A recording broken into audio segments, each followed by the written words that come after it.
Hi മക്കളെ, വിദ്ലാംസ് ആണ്. Class ഒക്കെ സ്റ്റാർട്ട് ചെയ്തു. ക്ലാസ് 11 കെമിസ്ട്രി പഠിച്ചു തുടങ്ങിയപ്പോൾ എൻ്റെ കുട്ടികൾക്ക് മനസ്സിലായിട്ടുണ്ടാവും, നമ്മൾ തിയറി പഠിക്കുന്നതിനൊപ്പം തന്നെ ഒരുപാട് ക്വസ്റ്റ്യൻസ് പ്രാക്ടീസ് ചെയ്യുക എന്ന് പറയുന്നത് വളരെ ഇമ്പോർട്ടൻ്റ് ആയിട്ടുള്ള കാര്യമാണെന്നല്ലേ. നമ്മുടെ കെമിസ്ട്രിയിലെ ഫസ്റ്റ് ചാപ്റ്റർ ആണ് some basic concepts of chemistry എന്ന് പറയുന്നത്. അപ്പൊ ഇതിലെ കുറച്ച് ഇമ്പോർട്ടൻറ്റ് ക്വസ്റ്റ്യൻസ് ആയിട്ടാണ് ഇപ്പൊ ഞാൻ നിങ്ങളുടെ അടുത്ത് എത്തിയിട്ടുള്ളത്. നമുക്ക് എന്ത് ചെയ്യാം, ഈ ക്വസ്റ്റ്യൻസ് ഒക്കെ ഒന്ന് ചെയ്തു നോക്കാം. അപ്പോൾ ഫസ്റ്റ് ക്വസ്റ്റ്യൻ എന്ന് പറയുന്നത്, if the concentration of glucose in blood is 0.9 gram per liter, then what will be the molarity of glucose in blood എന്നാണ് ചോദിച്ചിട്ടുള്ളത് അല്ലേ. അപ്പൊ നോക്കിക്കേ, നമുക്കറിയാം മൊളാരിറ്റി എന്ന് പറഞ്ഞാൽ എന്താ. മൊളാരിറ്റി എന്ന് പറഞ്ഞാൽ ഒരു ലിറ്റർ സൊല്യൂഷൻ എടുത്തു കഴിഞ്ഞാൽ അതിൽ എത്ര number of moles of solute ഉണ്ട് അല്ലേ. അപ്പൊ മൊളാരിറ്റി നമ്മൾ പറയാം number of moles of solute in 1 litre of the solution എന്നാണ്. അപ്പൊ അത് കണ്ടുപിടിക്കാനുള്ള ഇക്വേഷൻ എന്ന് പറയുന്നത് capital M is equal to number of moles of solute divided by volume of solution in liter ആണ് അല്ലെ. പക്ഷെ ഇവിടെ നമ്പർ ഓഫ് മോൾസ് ഇല്ല, വോളിയം ഇല്ല. പിന്നെ എങ്ങനെയാണ് നമ്മൾ മൊളാരിറ്റി കണ്ടുപിടിക്കുക? ആകെ തന്നിട്ടുള്ളത് കോൺസെൻട്രേഷൻ ആണ് അല്ലെ. 0.9 gram per liter എന്ന് തന്നിട്ടുണ്ട്. അപ്പൊ ഇവിടുന്ന് നമ്മൾ ഇനി ഇപ്പൊ നമുക്കിവിടെ ഫോർമുല ഗ്ലൂക്കോസ് ആണ്, ഫോർമുല തന്നിട്ടുണ്ട്. മോളിക്കുലാർ മാസ് ഒക്കെ ഈസി ആയിട്ട് കണ്ടുപിടിക്കാം. പിന്നെ നമ്മൾ ശരിക്കും കൺവെൻഷണൽ രീതിയിൽ പറഞ്ഞു കഴിഞ്ഞാൽ ഇനി ഇവിടുത്തെ ഈ പറഞ്ഞ കോൺസെൻട്രേഷൻ വെച്ചിട്ട് ഇവിടെ എത്ര മാസ് ഉണ്ടെന്ന് കണ്ടുപിടിക്കണം. ഈ മാസും ഇവരുടെ മോളിക്കുലാർ മാസും വെച്ച് നമ്പർ ഓഫ് മോൾസ് കണ്ടുപിടിക്കണം അല്ലെ. അങ്ങനെ ലോങ് ആയിട്ട് പോകും ഈ ഒരു ക്വസ്റ്റ്യൻ്റെ ആൻസർ. പക്ഷേ ഇത് വളരെ സിമ്പിൾ ആയിട്ട് ഒരു ഷോർട്ട് കട്ട് ഇക്വേഷൻ ഉപയോഗിച്ച് ഞാൻ ചെയ്യാൻ പറ്റുമെന്ന് പറഞ്ഞാൽ നിങ്ങൾ വിശ്വസിക്കോ? ഇപ്പൊ ഞാൻ കാണിച്ചു തരാം മക്കളെ. കോൺസെൻട്രേഷൻ തന്നിട്ടുണ്ടെങ്കിൽ മൊളാരിറ്റി കണ്ടുപിടിക്കാനുള്ള ഒരു ഷോർട്ട് കട്ട് ഇക്വേഷൻ ആണ് molarity is equal to concentration divided by molecular mass. Okay ആണോ? അപ്പൊ കോൺസെൻട്രേഷനെ മോളിക്കുലാർ മാസ് വെച്ച് ഡിവൈഡ് ചെയ്താൽ നമുക്ക് ഈസി ആയിട്ട് ഈ പറഞ്ഞ മൊളാരിറ്റി കണ്ടുപിടിക്കാം. ഓൾറെഡി ഇവിടെ കോൺസെൻട്രേഷൻ തന്നിട്ടുണ്ട്, which is 0.9 gram per liter അല്ലെ. അതേ ഡിവൈഡഡ് ബൈ ഇവിടെ ഗ്ലൂക്കോസ് ആണ്. അപ്പൊ ഗ്ലൂക്കോസിന്റെ മോളിക്കുലാർ ഫോർമുല എന്ന് പറയുന്നത് C6H12O6 ആണ്. ഇതിന്റെ മോളിക്കുലാർ മാസ് എങ്ങനെയാ നമ്മൾ കണ്ടുപിടിക്കുക? എല്ലാ ആറ്റങ്ങളുടെയും മാസ് തമ്മിൽ കൂട്ടിയാൽ മതി. ഒരു കാർബൺ ആറ്റത്തിന്റെ മാസ് 12 ആണ്. ഇവിടെ 6 എണ്ണം ഉണ്ട്. സോ ഞാൻ 12 × 6 എടുത്തു. അതേ പ്ലസ് 12 ഹൈഡ്രജൻ അല്ലെ. ഒരു ഹൈഡ്രജന്റെ ഇത് 1 ആണ്. സോ 1 × 12 അതേ പ്ലസ്. ഇനി 6 ഓക്സിജൻ ആറ്റം ഉണ്ട്. ഒരു ഓക്സിജൻ ആറ്റത്തിന്റെ മാസ് എത്രയാണ്? 16 gram ആണ്. അതേ × 6 ചെയ്യുക. സോ നമ്മൾ ഇത് സമ്മപ്പ് ചെയ്യുമ്പോൾ 180 grams എന്നാണ് നമുക്ക് കിട്ടുക. അപ്പൊ നോക്കിക്കേ, 0.9 ഡിവൈഡഡ് ബൈ 180 എന്ന ആൻസർ വരും. ഇനി നമുക്കറിയാം, നമുക്കൊരിക്കലും ബോർഡ് എക്സാമിന് കാൽക്കുലേറ്റേഴ്സ് യൂസ് ചെയ്യാനായിട്ട് സാധിക്കില്ല അല്ലേ. അപ്പൊ അത്രയും ഈസി ആയിട്ട് ആക്യുറേറ്റ് ആയിട്ട് ന്യൂമറിക്കൽസ് ചെയ്യുക എന്ന് പറയുന്നതും വളരെ ഇമ്പോർട്ടൻ്റ് ആണ്. ഇപ്പോൾ ഇതേപോലെ ഡെസിമൽ പോയിന്റ് വന്നു കഴിഞ്ഞാൽ നമ്മൾ ആദ്യം തന്നെ ചെയ്യേണ്ടത് ഡെസിമൽ പോയിന്റിനെ ഒന്ന് ഒഴിവാക്കി നോക്കുക എന്നുള്ളതാണ്. ഇപ്പോൾ 0.90 എന്ന് പറയുന്നതിന് എനിക്ക് എന്ത് ചെയ്യാം? 90 × 10⁻² എന്ന് എഴുതിക്കൂടെ? ഈസി ആയിട്ട് എഴുതാം അല്ലെ. ഇപ്പൊ എൻ്റെ കയ്യിലുള്ളത് 90 ഡിവൈഡഡ് ബൈ 180 ആണ്. ഇനി ഈസി ആയിട്ട് നമുക്ക് ഡിവൈഡ് ചെയ്തൂടെ? ദാ 0യും ഞാൻ ക്യാൻസൽ ചെയ്തു. ഇനി 9/18 എന്ന് പറയുന്നത് 1/2 ആണ്. സോ എനിക്ക് ഇവിടെ കിട്ടും 1/2 × 10⁻². 1/2 എന്ന് പറഞ്ഞാൽ എത്രയാ? 0.5 ആണ് അല്ലെ. അപ്പൊ 0.5 × 10⁻² എത്രയാ മക്കളെ ആ വാല്യൂ വരിക? 0.005. അത്രയുമാണ് ഇവിടുത്തെ മൊളാരിറ്റി എന്ന് പറയുന്നത്. അപ്പോൾ ലോങ് ആയിട്ട് ചെയ്യേണ്ടിയിരുന്ന ഒരു സാധനത്തെ ഒരൊറ്റ ഷോർട്ട് കട്ട് ഇക്വേഷൻ ഉപയോഗിച്ചിട്ട് നമ്മൾ ആൻസർ കണ്ടുപിടിച്ചു. ഓപ്ഷൻ സി ആണ് ഈ ഒരു ക്വസ്റ്റ്യന്റെ ആൻസർ വരെ. 0.005 മോളാർ ആണ് ക്വസ്റ്റ്യന്റെ ആൻസർ. ഇനി നമുക്ക് നെക്സ്റ്റ് ക്വസ്റ്റ്യനിലേക്ക് പോകാം. നോക്കിക്കേ, the empirical formula and molecular mass of a compound are CH2O and 180 grams respectively. What will be the molecular formula? അപ്പോൾ എംപിരിക്കൽ ഫോർമുല തന്നു കഴിഞ്ഞ് മോളിക്കുലാർ ഫോർമുല കണ്ടുപിടിക്കാൻ പറയുന്നത് സ്ഥിരമായിട്ട് ചോദിക്കുന്ന ഒരു ക്വസ്റ്റ്യനാണ്. നമ്മൾ എങ്ങനെയാണിത് ചെയ്യുക? അപ്പൊ മക്കളെ, മോളിക്കുലാർ ഫോർമുല കണ്ടുപിടിക്കണമെങ്കിൽ നമ്മൾ എന്താ ചെയ്യുക? n × എംപിരിക്കൽ ഫോർമുലയാണ് ചെയ്യുക അല്ലെ. n എന്ന് പറയുന്നത് നമുക്ക് അവിടെ കിട്ടേണ്ട ഒരു നമ്പറാണ്, ഒരു ഇൻറ്റിജർ ആണ്. ഈ നമ്പർ കൊണ്ട് എംപിരിക്കൽ ഫോർമുലയെ മൾട്ടിപ്ലൈ ചെയ്ത് കഴിഞ്ഞാൽ മോളിക്കുലാർ ഫോർമുല നമുക്ക് കണ്ടുപിടിക്കാൻ സാധിക്കും.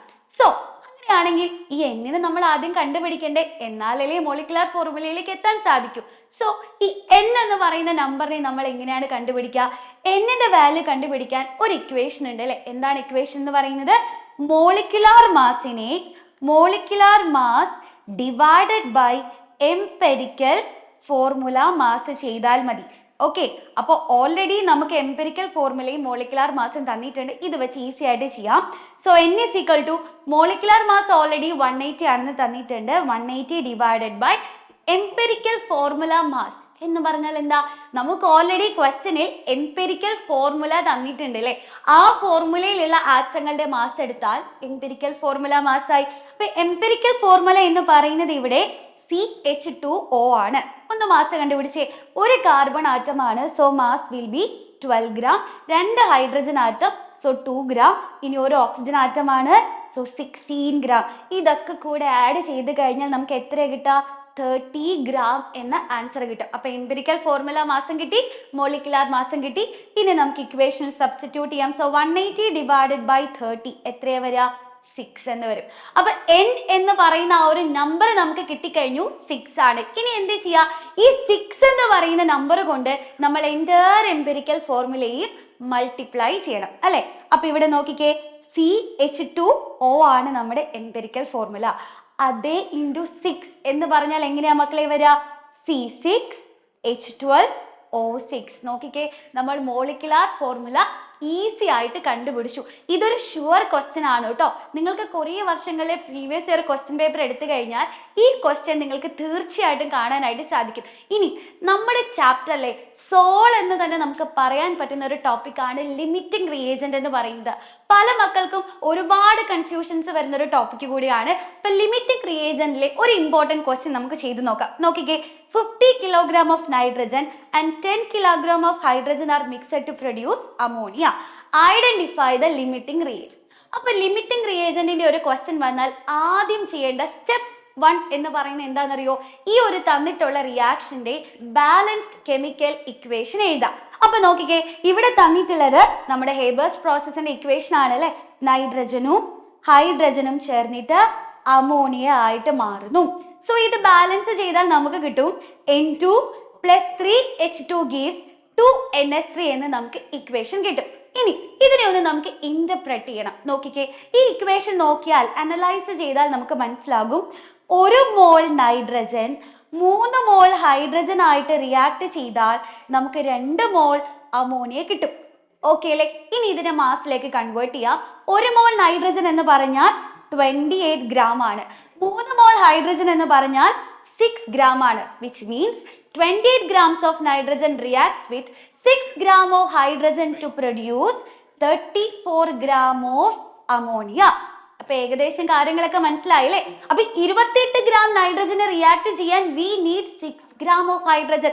അങ്ങനെയാണെങ്കിൽ 1 ഗ്രാം നൈട്രജനെ റിയാക്ട് ചെയ്യാൻ എത്ര ഹൈഡ്രജൻ വേണ്ടി വരും? അത് കണ്ടുപിടിക്കണമെങ്കിൽ നമുക്ക് 6/28 ചെയ്താൽ മതി അല്ലേ? അപ്പൊ 6/28 ചെയ്ത് കഴിഞ്ഞാൽ നമുക്ക് ഏകദേശം 0.214 ഗ്രാംസ് എന്ന് കിട്ടും. അപ്പോൾ 1 ഗ്രാം നൈട്രജനെ റിയാക്ട് ചെയ്യാൻ നമുക്ക് വേണ്ടത് 0.214 ഗ്രാംസ് ഓഫ് ഹൈഡ്രജൻ ആണ്. ഇനി ക്വസ്റ്റ്യനിലേക്ക് പോകാം അല്ലെ. ക്വസ്റ്റ്യനിൽ പറഞ്ഞിട്ടുള്ളത് നമ്മുടെ കയ്യിലുള്ളത് 50 kilograms ഓഫ് നൈട്രജൻ ആണ്. അങ്ങനെയാണെങ്കിൽ 1 ഗ്രാം നൈട്രജനെ റിയാക്ട് ചെയ്യാൻ എത്ര ഹൈഡ്രജൻ വേണം എന്ന് നമുക്കറിയാം. ഇനി ഈസി ആയിട്ട് നമുക്ക് കണ്ടുപിടിച്ചൂടെ? ഒരു പേനയുടെ പൈസ 10 രൂപയാണെങ്കിൽ 10 പേനയുടെ രൂപ എങ്ങനെയാണ് നമ്മൾ കണ്ടുപിടിക്കുക? ഈസി ആയിട്ട് കണ്ടുപിടിക്കില്ലേ? സെയിം മെത്തേഡ് തന്നെയാണ്. സോ 50 kilograms നൈട്രജനെ റിയാക്ട് ചെയ്യണമെങ്കിൽ നമുക്ക് പറയാം 2.14 into 50 അല്ലെ. ഇത് കിലോഗ്രാം ആണ്, ഗ്രാമിലേക്ക് കൺവേർട്ട് ചെയ്യാം. സോ 50 into 10⁻³ കൊടുക്കാം. എത്രയാ വരിക? 10.7 into 10⁻³ അല്ലെ. ഇത്രയും ഗ്രാംസ് ഓഫ് ഹൈഡ്രജൻ വേണം. ക്വസ്റ്റ്യനിൽ എന്താ പറഞ്ഞിട്ടുള്ളത്? നമ്മുടെ കയ്യിലുള്ളത് വെറും 10 അല്ലെ, 10 into 10⁻³ ഗ്രാംസ് ആണ്. സോ നമുക്ക് വേണ്ടത് 10.7 ആണ്. നമ്മുടെ കയ്യിൽ 10 ഉള്ളൂ. അപ്പൊ വേണ്ട അളവിൽ കുറവാണ് ഹൈഡ്രജന്റെ എമൗണ്ട് എന്ന് പറയുന്നത് അല്ലെ.